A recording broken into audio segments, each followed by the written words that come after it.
Современные арт-объекты в столице появятся уже этим летом. В Якутске стартовала 5-я международная якутская биеннале современного искусства. Сегодня кураторы фестиваля рассматривали несколько площадок в городе. Какое место выбрали, узнавала Кристина Якупова. Согласитесь, в нашем городе много таких мест, которые нуждаются в облагораживании территории. Сейчас мы находимся в сквере возле музыкального колледжа. И, может быть, скоро этот сквер украсит современный арт-объект. В этом году тема биеннале звучит как CTM, да, то есть в основном биеннале будет происходить в городе. Соответственно, это городская скульптура современная, которая будет выполнена. Какие-то скульптуры мы будем планировать как временные, какие-то будем стараться установить на постоянной основе.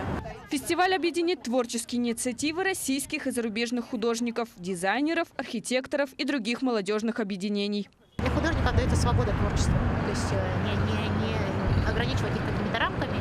Художники могут предложить абсолютно любые идеи. Главное, чтобы это было созвучно городу. Ну, естественно, каждый художник наверняка будет думать, в каком это районе, с чем это связано.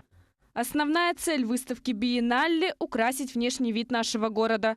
Такие объекты существуют в России во многих городах. А у нас в Якутске данный проект будет реализован в 5-й раз.